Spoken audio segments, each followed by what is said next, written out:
Welcome to another episode of Progress, Potential, and Possibilities, discussions with fascinating people designing a better tomorrow for all of us. I'm your host, Ira Pastor. Well, welcome everybody again to another episode of our show. Today, bringing you another really awesome guest involved in creating a better tomorrow for all of us. Today, we have the honor of being joined on the show by Dr. Sudip Parikh, who is the Chief Executive Officer of the American Association for the Advancement of Science, as well as Executive Publisher of the Science family of journals. And he spent the last couple decades at the really interesting intersection of science, policy, business. Prior to joining the AAAS, Dr. Parikh was Senior Vice President and Managing Director at the Drug Information Association. There, he was leading their strategy in the Americas, overseeing their programs to look at interesting regulatory models and frameworks for developing advanced therapeutics. Prior to DIA, he was at Battelle, leading a couple different business units there, focused on everything from basic and applied research, developing medicines, healthcare devices, as well as agriculture products and AI applications for human health. And from 2001 to 2009, he served as a science advisor to Republican leadership of the U.S. Senate Appropriations Committee, there negotiating budgets for the NIH, the CDC, as well as BARDA and some other scientific health agencies. He's a very active member of the scientific advocacy community, a board member on many organizations. Some we'll be talking about today, including Research America, as well as the Science and Technology Action Committee. Dr. Parikh received his Ph.D. in macromolecular structure and chemistry at Scripps Research Institute in La Jolla. He started out doing his bachelor's degree in the area of journalism before he got into the sciences. A lot of really interesting themes to touch on today. Honored to have him with us. Dr. Sudip Parikh, thank you so much for taking time to come on the show. Well, Ira, thanks so much for inviting me. I'm honored. No, it's great having you. Would love to start off, say go back about 25 years now to April 25th, 2000, when you published your dissertation, which is, I saw you write about it, it's a very interesting terms, the fourth dimension of the genetic code, the interesting molecular choreography of glycosylation. Would love to hear the early stories about somebody that started off in journalism, got into the fascinating world of glycosylation, actually 2 months before the Human Genome Project rough draft was released, to the 2 months to the date. And if they could also talk about I saw you started your PhD off with William Carlos Williams' Red Wheelbarrow poem as well. I'd love to hear about why you included that. Oh, that's great. Wow, you've done your research. You might be the only person that's read that thesis. That's great. No, I started off as a journalism major because I grew up in a small town in North Carolina, Hickory, North Carolina, and I got to university at the University of North Carolina at Chapel Hill mainly because it was really the only college I knew about other than Duke and NC State. You grow up in North Carolina and you watch college basketball, and you're influenced more by that in terms of which college you go to than you are by the academics or even what they teach. I really didn't even know that engineers went to one school and liberal arts majors went to another. Nobody told me that. And so I went to the University of North Carolina at Chapel Hill, and I was lucky to do so because they have a huge number of things you can pursue. And I like journalism because I like the idea of being able to influence people with words. I thought that was a really incredible superpower that journalists and folks who cover the news had, and then particularly opinion writers as well. And so then I started that way. I was taking all the introductory courses you're supposed to take. And then my advisor said, well, Sudip, why are you taking calculus? And I said, because I like it. And I think he gave me some really terrible advice, actually. He said, well, then maybe you shouldn't be a journalism major. Maybe you should be something else. And looking back on it, I think, well, why shouldn't a journalist like calculus?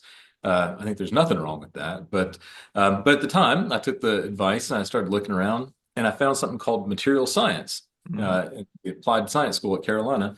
And I thought, well, this is great. I like it. And what I really liked about it was when I realized that we knew how to look at molecular structures through X-ray crystallography, particularly small molecules. And that got me really excited. But then I found out that you could use the same technology to look at big molecules. Yeah. And that got me really excited. And of course, I'm 40 years late to the revolution in this space, right? Structural biology has been going on for a long time.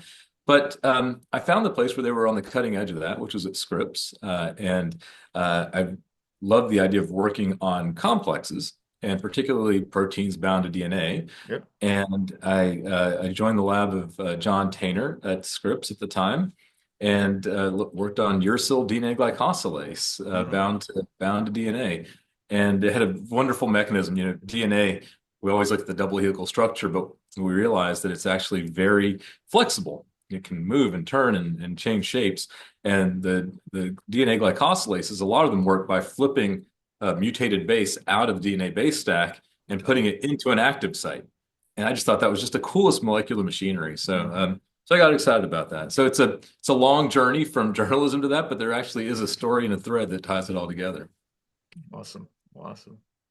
And from that extremely, elegant set of work, you ultimately head off to Capitol Hill. I went into the congressional record, and it's very interesting because I kept running into the same quote over and over again. We want to thank Dr. Sudip Parikh for helping out with the Omnibus Appropriations Act, with the Department of Labor, Health and Human Services Act, some stuff you're doing with the NCI. And, I guess being a scientist on the Hill is a very unique thing. We chatted with some previous guests about their experiences there. Talk a little bit about that, because here you are, you have this expertise in macromolecular sciences, and at the same time, you got to go talk to the senator from Montana about cloning and the congresswoman from Florida about bioterrorism, and at the same time, trying to get budgets for everything. Talk about your experiences on the Hill and as a scientist on the Hill. Yeah. I mean, it was incredibly eye-opening. And I'll preface it just by saying that I came out of my time on Capitol Hill less cynical than going in. And I think that's something that was surprising to me. I think it surprises a lot of people. Now, that was a different era, and I'm not going to speak for this era. This era might be different, and I think it very well could be. But the time that I was there, I came out of it less cynical than going in. And what do I mean by that? When I first went to Capitol Hill, I didn't know what the word appropriations meant. It was a fluke in terms of how I got there, and that's a whole other story. But I got there just before 9/11, actually in April or so of 2000, and the big controversy was embryonic stem cells. Yeah. And so I joined the Appropriations Committee because Arlen Specter from Pennsylvania had been having lots of hearings about embryonic stem cells. Mm-hmm. And he was asking NIH all kinds of questions about it. And what I found is that I actually was pretty good at being able to talk about embryonic stem cells in a way that other people could understand, because I wasn't an expert in embryonic stem cell research. I was a good scientist. I could read an article, but it wasn't my field. And so I wasn't tied to the jargon. And what I realized is that you had to be able to separate jargon when needed from when it wasn't needed. Because precision, even though it's so important in our scientific communication, it's an enemy of communication with folks outside of the sciences. Yeah. Precision is a challenge because it requires jargon. And so I learned how to really have a great conversation about embryonic stem cells without ever saying pluripotent. And that was the key to being able to have that communication. The next part of it was I realized that the job is actually fascinating on Capitol Hill for appropriations. There's really only one product that comes out of the appropriations committees, which is an Excel spreadsheet that says how much each line item in an appropriations bill is going to get in money.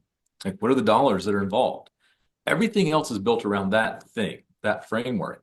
And you could make of it what you wanted and what your chair and your ranking members wanted.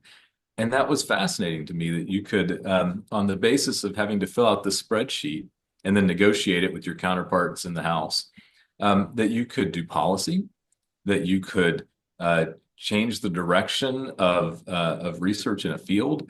All those things were possible sitting in a Capitol Hill office, and I thought that was I thought that just made so much difference. And then I realized that the Appropriations Committee staff are counterintuitively some of the longest serving staff on Capitol Hill. Some of them had been there 30 years. Now, usually when you go to Capitol Hill, you meet a young staffer and you think everybody on Capitol Hill is in their 20s. On the Appropriations Committee, that's not true. It takes a grizzled veteran to understand each of these line items, to be able to negotiate them year after year. And it creates a streak of pragmatism that is really, I actually find a lot of virtue in it because they just had to get bills passed. And so, if you ask an appropriator how to negotiate something, they'll always say, well, just meet in the middle is the starting point of how you can get there. Now, that's not always the right answer, but they're going to start from a position of we have to get to an answer.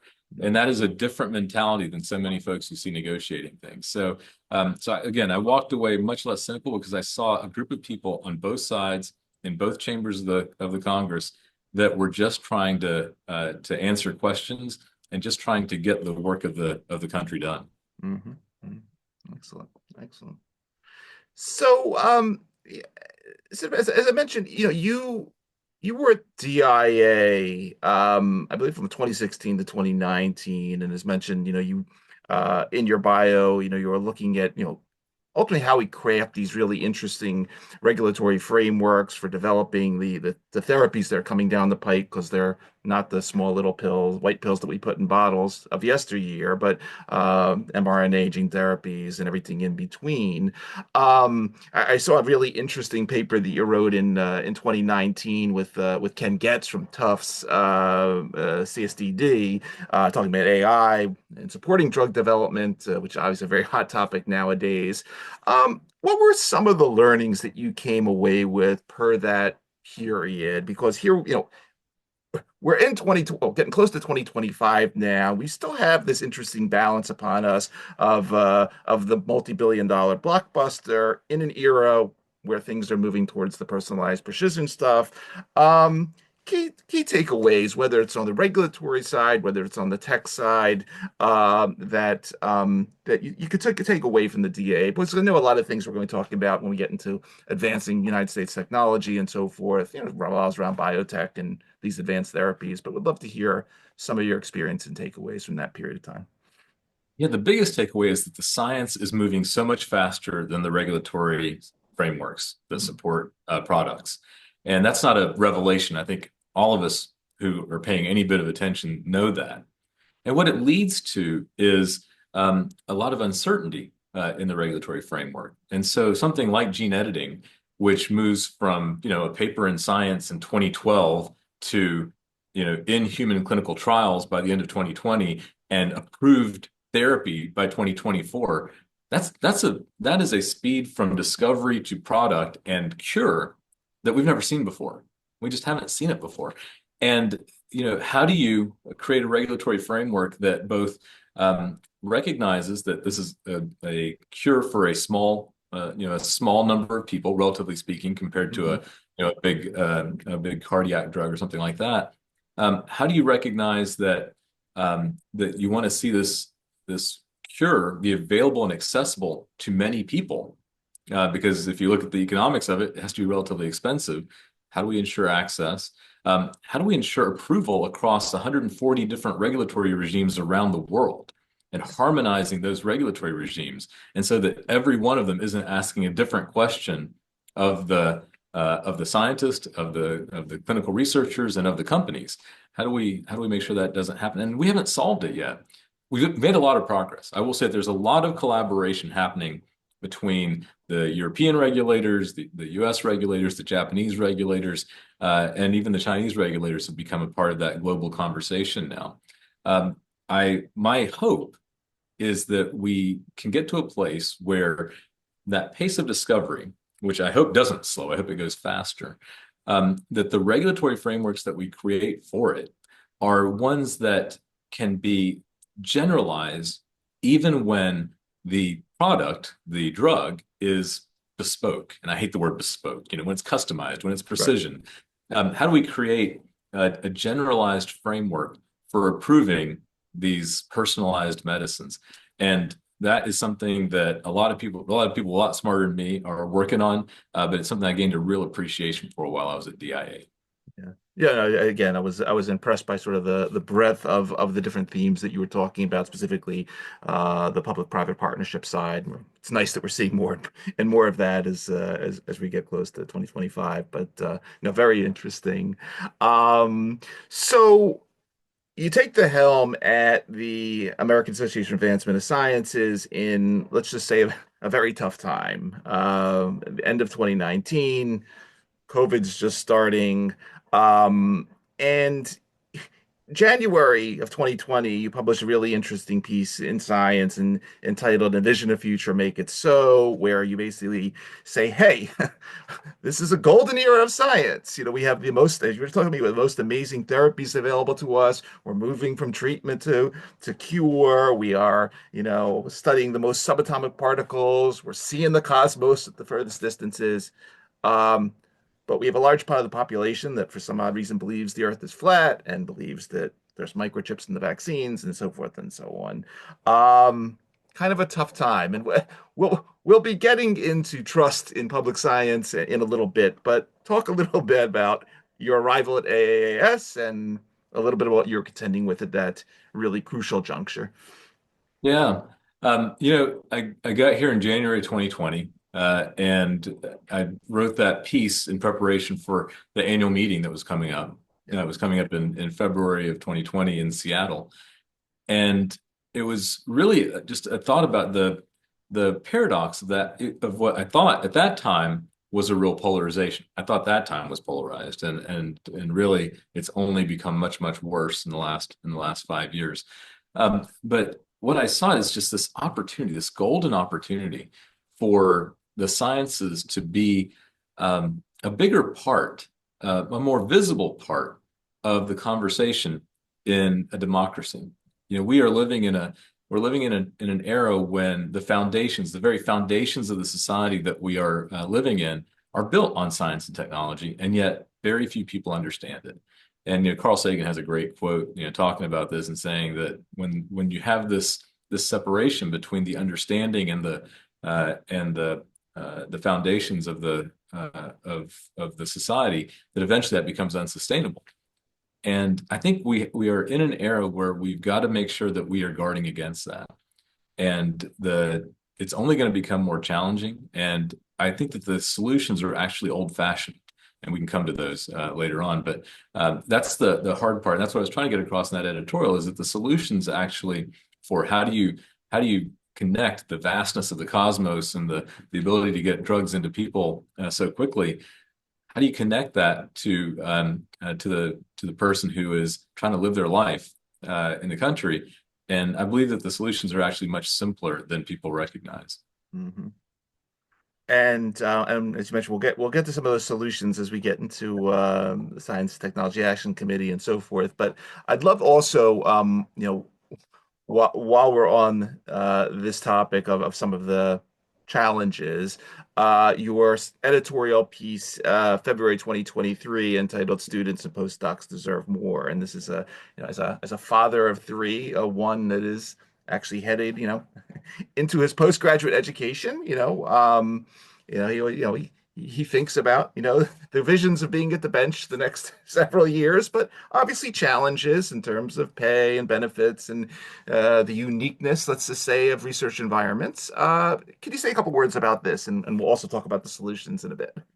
Yeah, yeah. We are the systems and the ideas that we use for training scientists are systems that really have been, they've grown up over centuries, and they've worked really well for us. They've worked incredibly well for us, but they're bursting at their seams.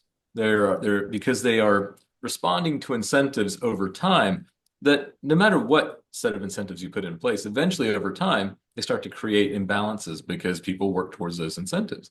And so in this case, in the sciences, what are our incentives? We want to publish papers. We want to make discoveries. We want to get tenure, all those sorts of things.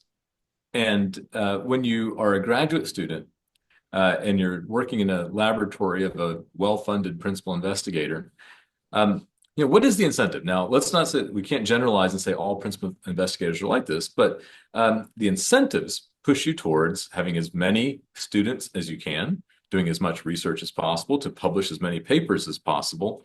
And the part that gets lost in there is that the labor that's being created, that's doing the work, you're pushing the cost down for those as much as you can. Even when you personally, as the PI, are not doing that, the system does that. It's trying to get as much research out of the system as possible.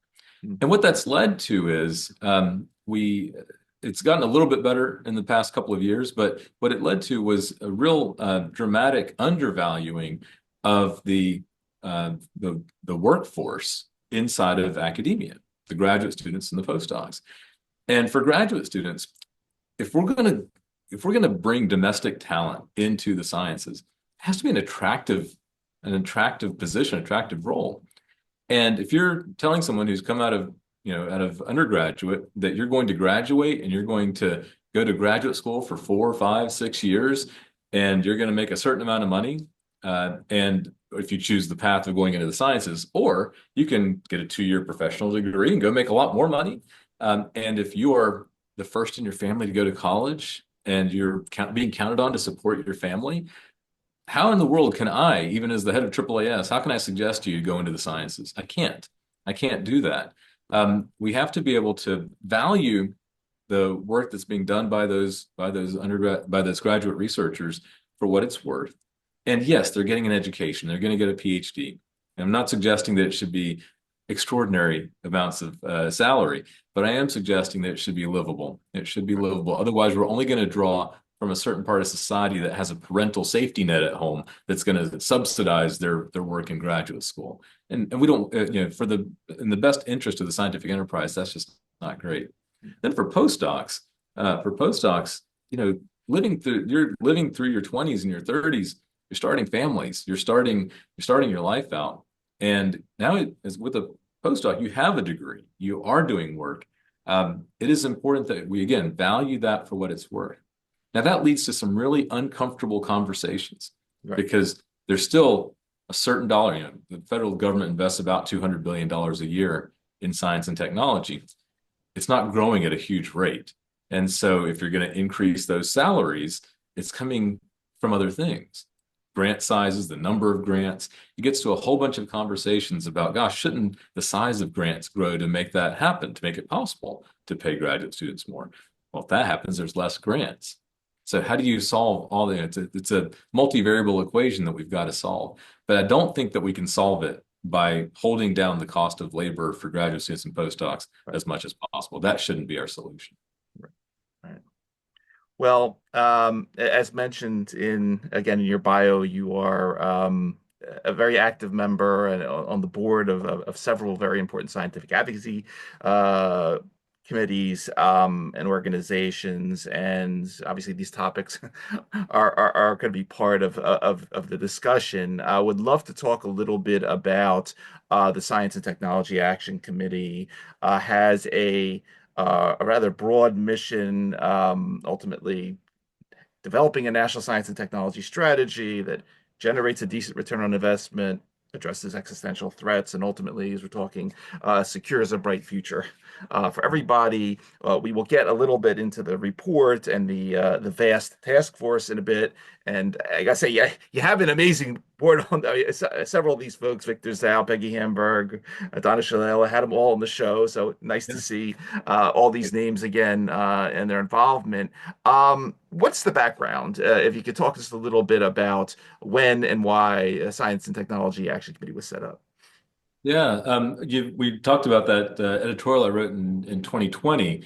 Right about that time, several of us got together, and I was not one of the founders. One of the founders were Ron Daniels, the president of Hopkins, Mary Woolley, the president of Research America, and Ki Kawamoto, the vice chancellor at the University of California, San Francisco. The three of them came together in early 2020 and thought that there was a moment of opportunity to say that, we see the competition that's happening globally around science and technology. that we see the challenges that are in front of us, both the existential challenges and the big, huge opportunities for economic growth and prosperity, and also for better health. And thought that there needed to be a push that was about all of science, not just biomedical, Right. not just the physical, not just engineering, but all of it together. And they asked me to join very early on, and I did, and I became a co-chair later on that year. And our purpose is to do the things that the community doesn't do in support of better budgets, better policies, and better incentives to get the enterprise right for the country. And what does that mean? It means things like, if you're going to advocate for something, talking points are wonderful, and we have to have those. That content is right. What is the return on investment for an investment in the National Science Foundation? We need to know all that. The best set of talking points isn't going to get that information in front of the right person. It's not going to open the door in a conversation that is outside of just a regular Hill visit. You have to do the work of advocacy, of lobbying, of ensuring that the word is getting to the right people at the right time, of doing earned media and paid media. This is something the scientific community doesn't think about, and rightfully so. I don't want every graduate student and every scientist doing that. They've got better work to do. They've got to go out and do the discovery work. That's in my position. That's exactly what I should be doing in terms of trying to get the right policies and the right investments in science for the country. And so we pulled that together. We brought together a committee, about 30 people, some extraordinary people. I'd encourage you to go find out, for your listeners to go find out who's on it. And we started doing some background work, some reports about what is the public perception of where we are as a country related to science. What's the state of our scientific infrastructure in the eyes of the country? So we did some of that work, polling work, survey work, and then we did earned and paid media around appropriations cycles. For those of you who are not following Congress and legislation, appropriations has a cycle, and I will tell you that it's every bit as complicated as the cell cycle. And so you have to understand in exquisite detail, where are the opportunities to speed it up, where are the opportunities to have something grow. All those things are just as complicated as the cell cycle, and there are experts in it just as there are experts in the cell cycle. And so we did that work. And as we did that work, one of the things that we realized as CHIPS and Science came to fruition was that the country was lacking a coordinated effort about what's important, about prioritization, about responding to the changes that have happened over the last 80 years of development of the scientific enterprise. And so we started having that conversation, and that led to language in the CHIPS and Science bill that called for a national strategy for the country. Not one that's top down, not one that is directing from above what we should be doing and how we should do it, but rather one that sets some priorities for the country, and one that helps coordinate the activities on some really big challenges. Unfortunately, there wasn't time in this current administration for that national strategy to get done. And so the committee is trying to pick up the pieces on that and actually run with the ball. I mixed a bunch of metaphors there, but yeah, we're going to run with the ball. So I'll stop there. Maybe we can continue that part of the conversation. Yeah, no, definitely. We can keep rolling down that path because it's mentioning three major factors were highlighted in the 2023 report. It was entitled "State of Science in America." And we'll put links to all this in the bio of the show for everyone listening and watching. Developing the comprehensive strategy for science technology, obviously increasing federal funding across these different disciplines, and starting early. We got to look K through 12 education, start teaching STEM as early as possible. I thought it was very interesting that in the sort of the detailed findings of the report, things like this politicization of science that's occurring lately was troubling to a lot of the people. The national security undertones here, and we just discussed a bit about, you were just mentioning, times are changing, and it's not nuclear weapons anymore, but it's AI and autonomous systems, this, that, the other thing. talk a little bit about some of these sub concerns, let's say, beyond just, hey, getting the science and tech done, because we're in a very unique environment again as we get to 2025. We are. I was just at a World Science Forum in Budapest, Hungary, and we were talking about how to look at AI in sort of the course of history as related to other big scientific or technical developments. The advent of nuclear reactors, nuclear energy, and nuclear weapons, or the advent of molecular biology. And could we take lessons from those prior discoveries in terms of how we work with AI? And what you realize very quickly is that AI is very different. The infrastructure sits not in government, but in industry. What does that mean? It means that some of these large multinationals are nation states of their own. Their shareholder value is as high as the GDP of large countries. Right. And they have their own foreign policy. And so how do you actually deal with that in a world where you need to regulate AI, or at least understand what the future developments are going to be? And that requires a whole different way of thinking than we had in the 1980s around nuclear weapons and around nuclear technology. And so how are we going to do that? How are we going to work through these issues around trust in science that are happening all over the world? And again, another conversation being had at the World Science Forum was about these very issues all around the world, particularly in the Western democracies. And this is what's really challenging, I think, is that this trust in science issue, the issue that the numbers are a little bit lower. I don't want to overstate it because, first of all, when you look at science relative to everything else, every other institution, science is doing very well. Still in the United States, 70% confidence of the public in science as an institution. That's pretty remarkable. It's only the only things that sort of are above it are nurses, the nursing profession, which I'm okay with that. I want to trust nurses, and I do trust nurses. And then the things that are way below it are things like reporters and journalists and politicians. And so it's doing well. But there has been this break in a separation in the trust in science that is broken down along political ideology, and that is really troubling. It's nice when one party is very supportive and is confident, but it's not okay for the other party not to be.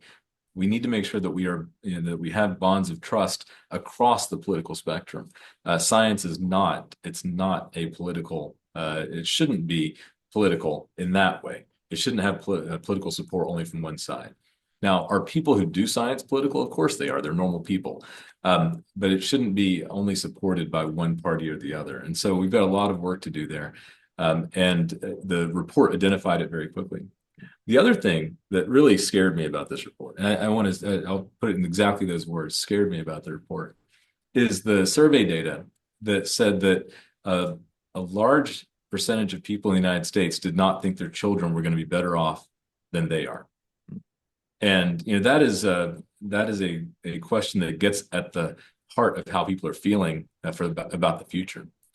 And the only glimmer of hope that I saw in that data was that of the people that did think their children were going to be better off, when asked why, they said because of science.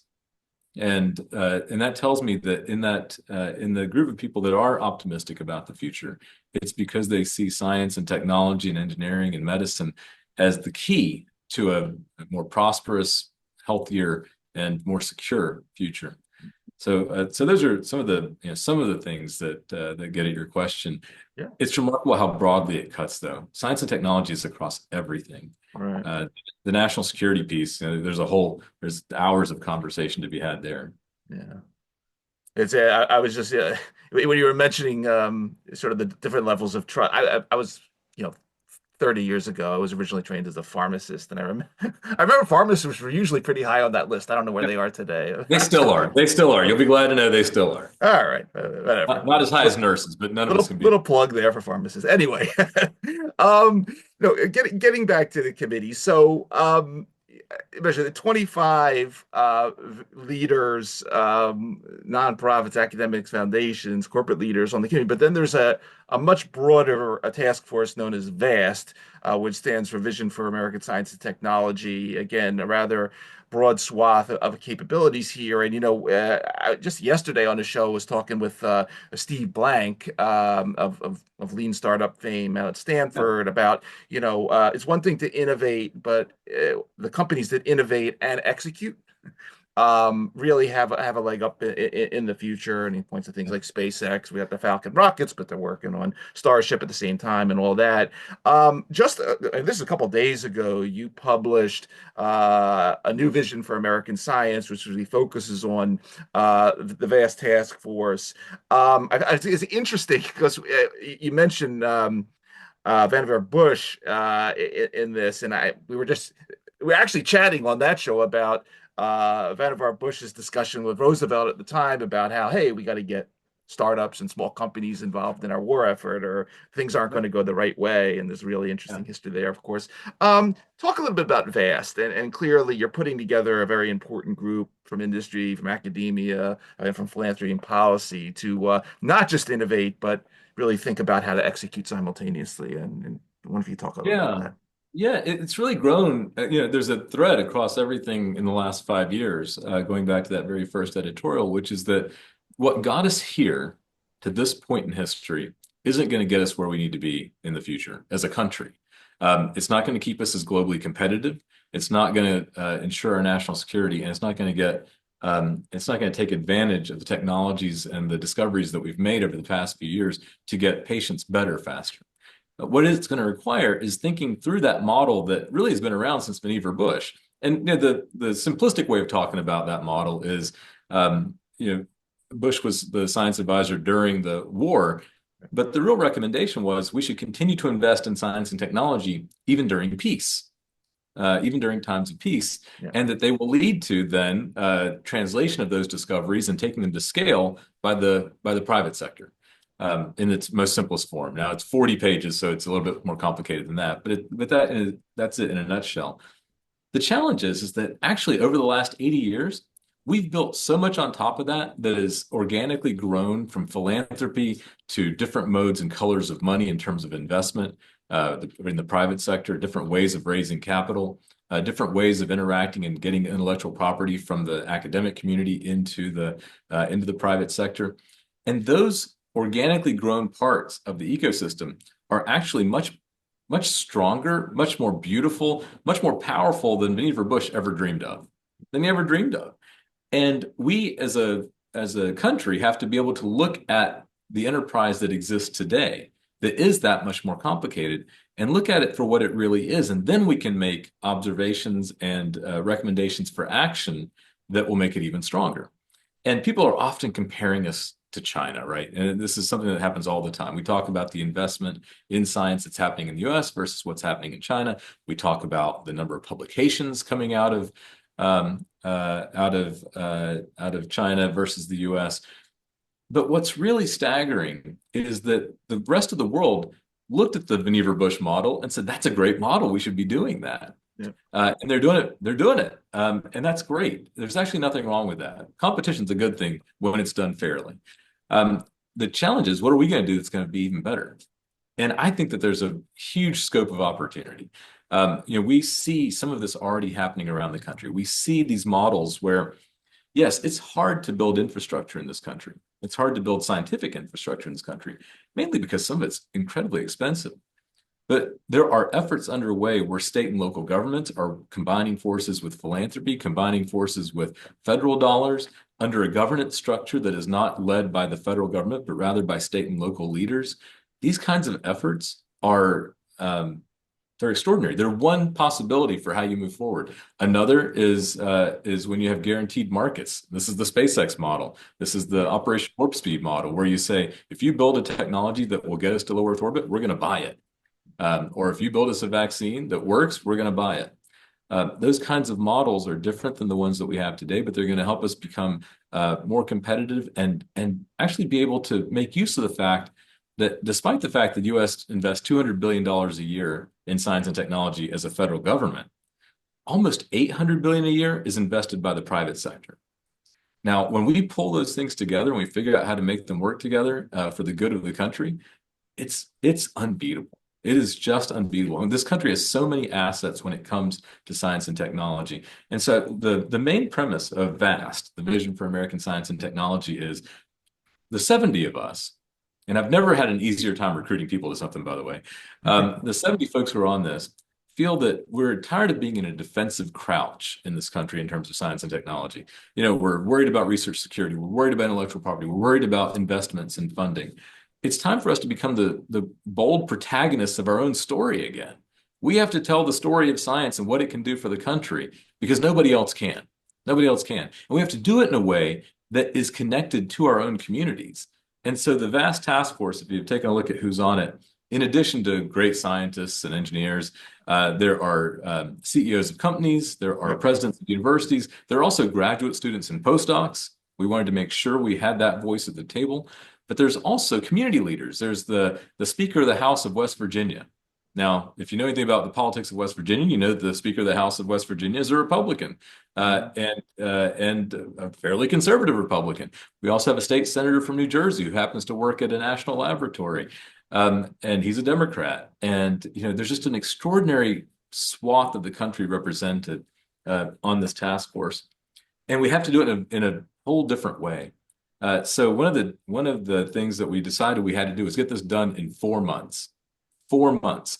Now, that means it's not a consensus study of the National Academies. The National Academies is very much involved. The editorial that you talked about, I co-wrote it with Marcia McNutt, who's the president of the National Academy of Sciences, and with Dario Gill, who's the chair of the National Science Board. We all realized we couldn't do anything of this speed and this scale within our own organizations. And that's why STAC is the home for this thing.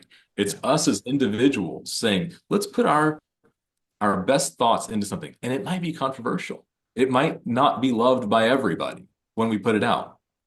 And the way I respond to that is that, when Vannevar Bush put out Endless Frontier, yes, it was requested by Roosevelt, but Truman didn't accept it because it wasn't finished until Truman was president. And Truman didn't accept it. And so from 1945 to 1950, there was a whole political argument and machinations going on to get the vision of Endless Frontier put into legislation.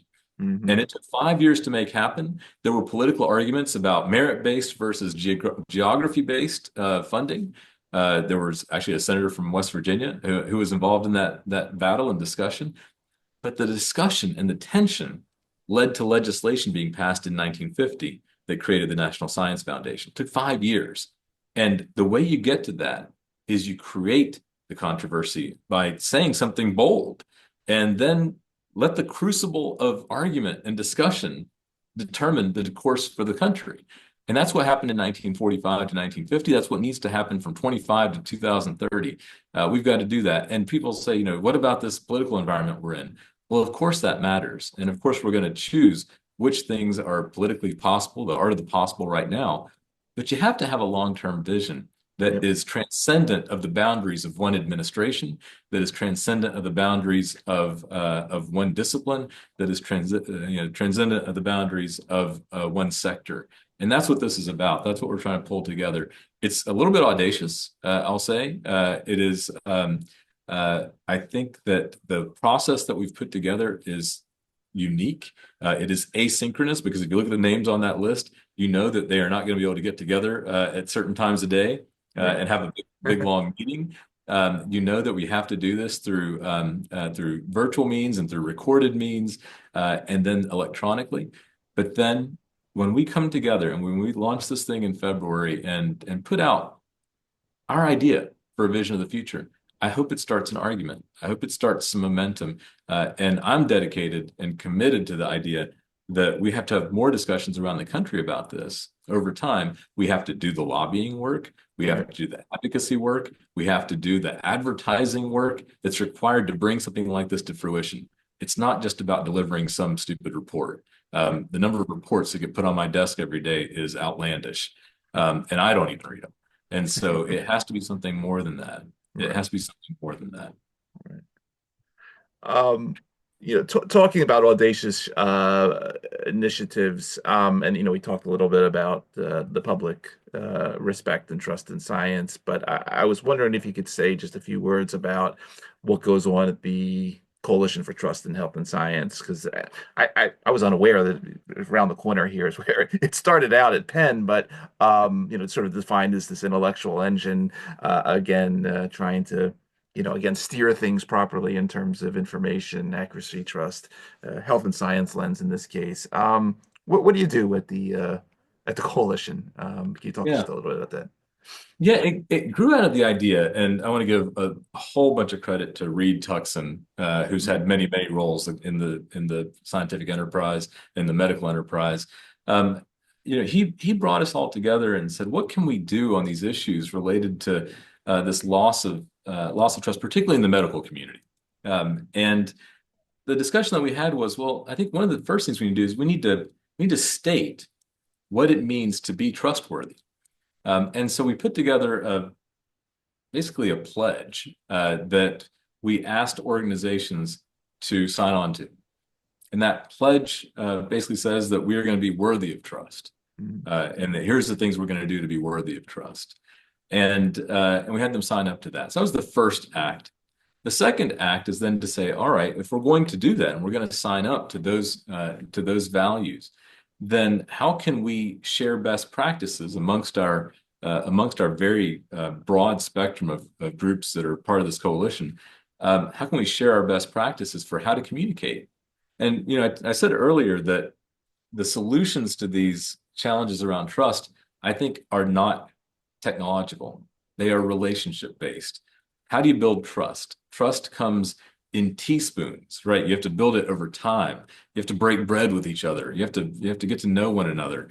You have to form a basis for trust, and it gets lost in buckets. You Yeah. build it in teaspoons and you lose it in buckets. Mhm. And so part of what we're trying to do with the coalition is just to share best practices about how do you form a relationship of trust in your community. All these organizations, hospitals, doctors' offices, they are of their communities. Even scientists, we are of our communities. And so to build relationships of trust means showing up.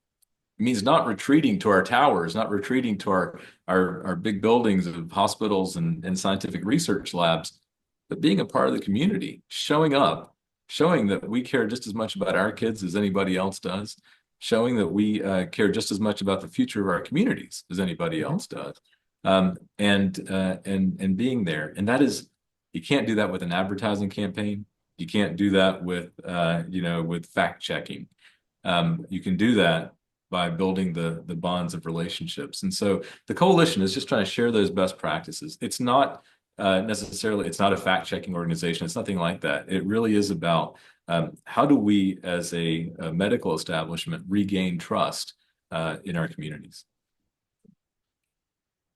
So the annual meeting for the Academy is coming up in Boston in February. I think February 13th to 15th. The theme of the conference this year is Science Shaping Tomorrow, and it's again a very fascinating menu. You're going to be talking about vast, but you have everything. It's not just artificial intelligence and astrophysics, but you have sessions on psychedelic science, technology and voting. This really cool segment on spatial thinking and how that relates to STEM education. Talk a little bit about the conference. Talk about what excites you. I mean, I'm sure a lot of this stuff is is Yeah. quite exciting, but what other area? I mean, besides some glycosylation, Yeah. uh, what else gets you excited, just personally, in terms of science, looking out for the coming years? Oh wow, for me, this job is a dream for me, and I still can't believe I deserve it, and I'm humbled by it every day because I get to see every kind of science. One of the things at the annual meeting that's going to be very exciting is that science publishes a breakthrough of the year every year. Last year it was GLP-1 inhibitors. The year before that it was the James Webb Space Telescope. It goes on and on. At the annual meeting, we try to bring the a representative of the breakthrough of the year and also the runners up, the 10 runners up. Mm. And there's a whole set of sessions just about each of those breakthroughs.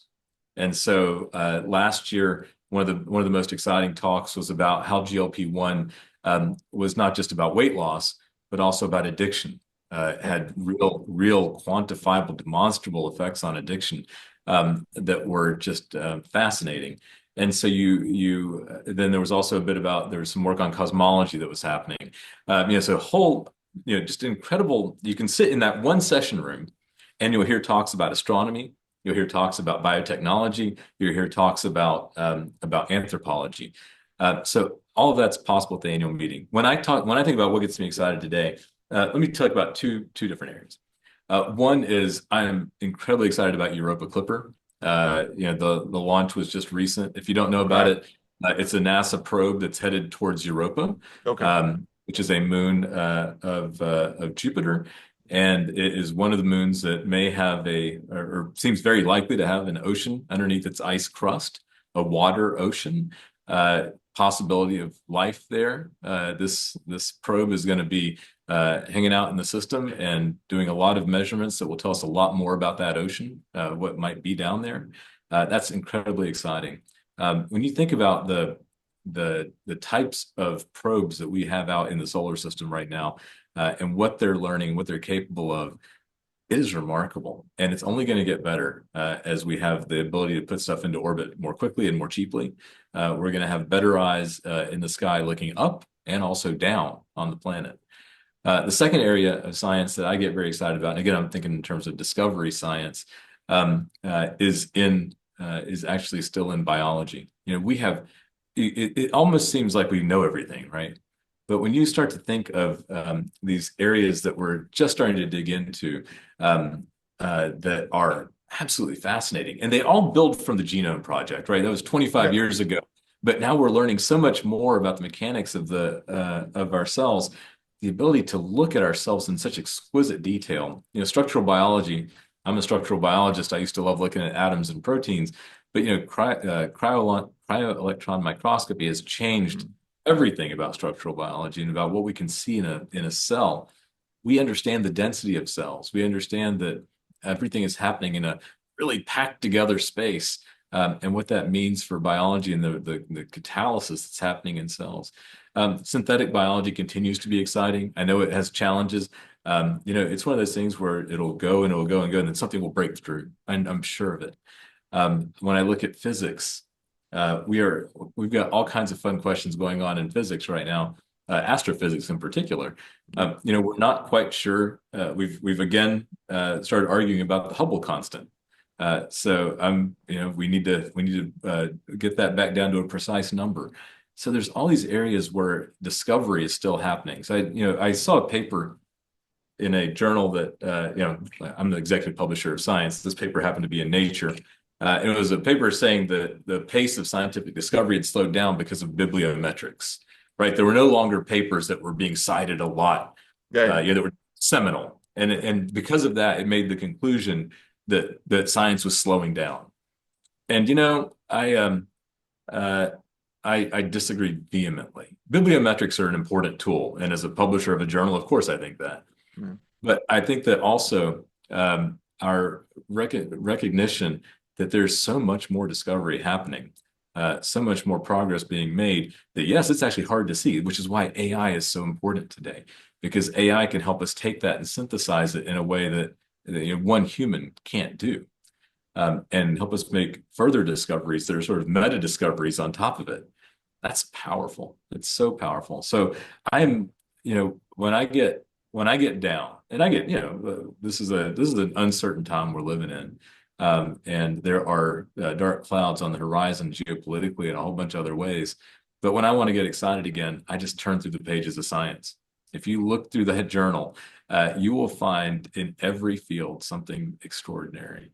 And we as a scientific community, we can't let the challenges, like grants are too small, like the publisher perish model is a terrible model. Those are true, and we got to fix them. We have to fix them. That's what VAST is about. But we can't lose sight of the fact that science is still, when done at its best, and is about understanding magic and turning magic into the everyday. that is something that we should never lose sight of. And frankly, it's the reason we got into science in the first place. Right. Yeah, it goes to Arthur C. Clarke. Yeah, absolutely. Yeah. You do have an awesome job. I gotta I gotta say, just thinking about it, if all I could do is hang out and just read read science and nature all day, that'd be yeah. And I look at you guys as the real celebrities of the future, because everything you're touching on impacts us all. And yeah, I mean, just really, it's enjoyable to hear about your career and how you started off again in journalism and made this path into science, into policy, into what you're doing now. I'm rooting you on.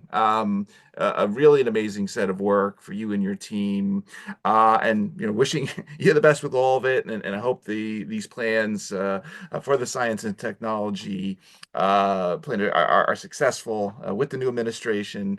But really, really awesome work, Sid. Again, for everybody that's out there going to be listening to this episode of our show across the various podcast networks, or who will be watching on our YouTube channel, again, you've been spending time with Dr. Sudip Parikh, Chief Executive Officer, American Association for the Advancement of Science, as well as executive publisher of their science family of journals, doing really amazing things at the science and technology strategy, ultimately, as they say, to secure a brighter future for all of us. Sudip, again, I want to thank you for taking the time out of your schedule to talk to us for a little while. Thank you for everything you're up to. And as we like to say on our show, thanks for helping usher in a better tomorrow via the work you do. Really an awesome story. Well, thanks so much, Art. It's been a pleasure. An absolute pleasure. Thank you. Great having you.